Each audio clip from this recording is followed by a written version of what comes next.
I love Chinese takeouts, and I love the fact that what we're gonna make today might be even better than Chinese takeout. Can we make it happen? I think we can. Beef and broccoli with noodles. Want to see how I get this done on the Pit Boss flat top? Stick around while I dig in. I can't believe the WALTWINS. They're right there. That's one of them. That's the other one.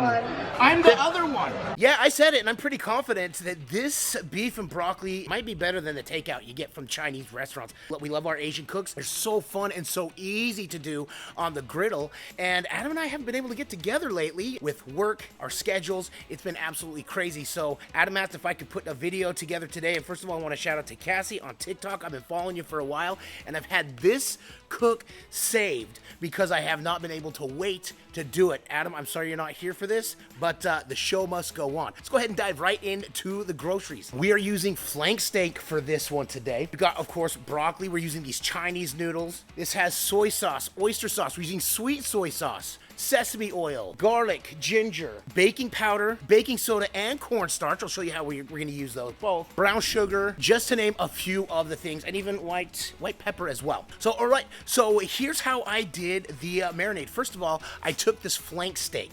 As you can see, these lines are going from left to right here, and we want to cut actually against the grain. So we're going to cut this at an angle and very thin. As you can see, I'm cutting this very thin, and this is going to help it actually get even more tender with the cornstarch and baking soda. So once the meat was all cut up, I put it into this glass dish. Then I started to build the marinade. Now this marinade could have been very simple. I actually added more to the marinade than I was supposed to add to the sauce, but here we are. So cornstarch and baking soda, they help really bring out flavor and tenderize the meat as well. Then I added soy sauce, oyster sauce, sesame oil. As you can see, I'm just showing the ingredients as I put them in, give it a nice mix, and then I put it in the fridge. Now, one thing I didn't show is I had to go back, open up, and add a little bit of oil. I used the neutral oil, I used the vegetable oil, just about a teaspoon. And then I gave it a nice mix and put it in for about 30-45 minutes, and this smells absolutely amazing. All right, so there's the marinade. And about the sauce, I didn't film myself making the sauce. I used beef broth, 2 tablespoons soy sauce, 2 tablespoons oyster sauce, a teaspoon of sesame oil, a good shake of white pepper, 2 tablespoons brown sugar, gave it a nice mix, and it is ready to go. We'll also be making a slurry to thicken the sauce as well, and we will get to that point when we get to that point. All right, let's get to the griddle and make the magic happen. All right, so you can see I've got a pan here, and the reason for that is because this is where I'm gonna make the mix the broccoli and the sauce and everything. And yes, I can do it on the flat top, but because I know I'm out in the backyard, I've got kind of a wonky angle. Everything is just gonna collect down here in the corner, and so I figure we'll just contain it in the pan. You can do this in the kitchen as well, all in the pan. So I just wanted to show you how we can do this and get it done. So first I've got the beef that is marinating, absolutely amazing right here. The smell is unbelievable. I'm gonna get a little bit of oil, just a little bit, because there is oil in the marinade. Just so you know, this is screaming hot because, well, it's beef. I want to be able to get a nice sear on it when I put it on the surface. So here we go. Gonna dump as much of that marinade on there. It smells absolutely unbelievable. And so here's how I have the griddle right now. I've got these two on high, I have this one off, and I have this one on medium high. And the reason for that is because we find the pans or pots tend to take a little longer coming up to temperature, so we use a higher heat when we're doing that. Otherwise, I'd probably have this on a medium if I were doing direct. All right, try to spread this out. And then once I get a good sear, we'll flip it and then just saute it, and then I'll kill the heat. And then we'll get to the broccoli. This is a really fast cook from this point on. This is one of those meals that takes longer to prep than it does to cook. And also you gotta remember, I cut this really thin, so it cooks. It's cooking really, really fast. Now what I'm gonna do is I'm gonna kill this heat right here and just kind of let that warm, continue to warm on this. You can see there are some parts that are still red, not completely cooked through, and that's okay because we're also gonna add them back here into the pan with the broccoli. So I'm gonna add a little bit, just a little bit of oil into the pan there. And I have a wooden spoon because this is a non-stick pan. Got my garlic, a little bit of that, maybe a little more. There we go.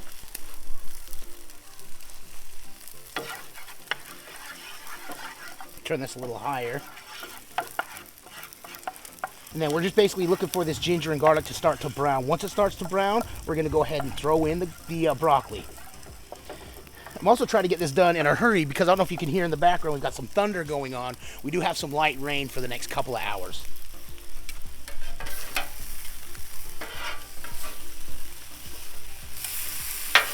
Before I add the broccoli, I almost forgot, we are using the sherry cooking wine. I was looking for a Shoksing wine, which is that wine that gets you that really good takeout flavor. I looked it up. They didn't have it at Publix, so I saw good. I looked up a good substitute, and they said a dry sherry is a great substitute. So here we go. I was also going to use a mirin, which I could have used as well. All right, so now we're going to add our broccoli. This is a nice mountain, but because it is broccoli, it will cook down as it brightens up. Okay, so while this is cooking, what I'm going to do, actually, I'm going to close the lid. You see how bright these the broccoli florets are getting now? I'd say just about maybe a couple more minutes. There's just a couple that are still kind of have that, kind of like that grayish color on them, for lack of a better way to describe it, but they are definitely brightening up. So I'm going to close the lid for another minute. And here we go. There we go. That's about what I'm looking for. And again, this broccoli will continue to cook as we gather everything together. So first thing I'm going to do is add the beef to the broccoli. This is beef and broccoli, after all.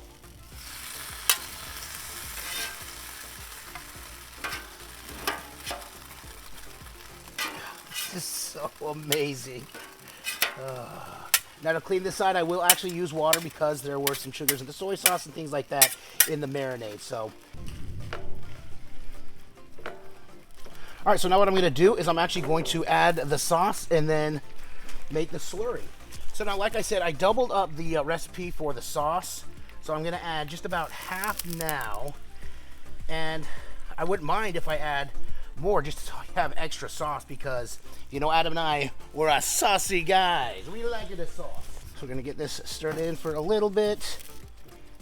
Now add the slurry. What I did is equal parts cornstarch and water. So in this case it was 2 tablespoons water, 2 tablespoons cornstarch. And I want to make sure it got a little sticky as it was sitting over here while I was cooking. So I'm mixing that up, making sure it's good. Let's just pretty much looks like milk. And then we're going to add this in over. And that looks like a little bit. And what it is the cornstarch in the water, when it activates with the heat, is where it becomes, is where it makes the slurry. And that's where you get kind of like the thicker gravy, kind of sticky texture that you like in the sauces from these Asian dishes. Kind of syrupy, if you will. This, pretty much, I'm just waiting for the sauce to thicken up a bit. When it does that, then I'll add the noodles and we'll be pretty much home free. But look how amazing this looks. The bright colors as they're popping out here. The green, the bright green and the dark browns and the light browns. All right, now I'm just gonna kind of let that sit and thicken up, and then add the noodles, and then we'll be done. All right, you can see the sauce is definitely thicker now. So it's time to add the noodles and plate. Now these are the Chinese noodles. These have become my favorite noodles for these types of cooks. I do it when I make ahi tuna, any of these dishes. And I prefer, if a dish calls for rice or noodles, 9 times out of 10, I'm picking the noodles. I'll use a little bit of cider rice. But as you can see, this pan is just about maxed out to capacity. So I'm just going to kind of mix this the best I can. And then we will get ready to pull and plate.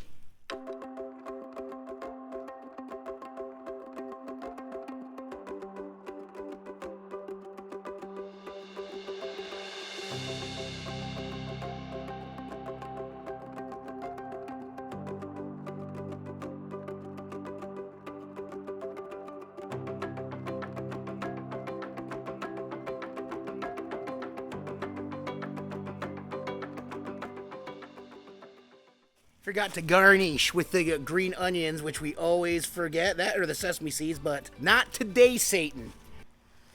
I brought a fork, or did I? Hang tight. Haha. As it turns out, I did not bring said fork. Well, there it is in all its glory. This smells absolutely amazing. I'm sure my neighbors are jealous. I'm jealous of myself, even though I get to try this right now. So again, beef and broccoli with noodles. Again, shout to Cassie from TikTok. Here we go. Like we say, it can look amazing, and I'd say that looks absolutely amazing. Like we say, it can smell amazing. If I hadn't said it yet, I'll say it now, and I'll say it again. Can I get a smell, yeah? But if this doesn't taste amazing, then this is all for naught. I'm gonna get a little bit of brock, a little bit of, actually let me start with a noodle. Beef, brock, nude, there we go. Cheers, I'll eat to that, my brother.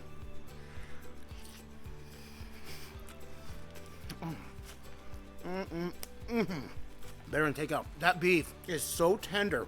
Key is that cornstarch and baking soda, secret to those restaurants. That's why their beef is so tender. This is so delicious. You've got to try it. Beef and broccoli over noodles. Again, Takeout what?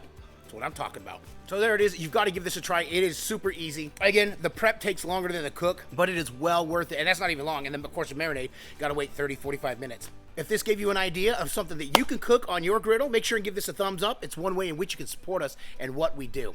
Another way you can support us is by purchasing one of our 2 cookbooks. Yes, we got 2. We got the Epic Outdoor Griddle Cookbook and Smashed. Both available on Amazon, link below, and anywhere books are sold. And with that, we bid you adieu, and don't forget to like and subscribe. And griddle on!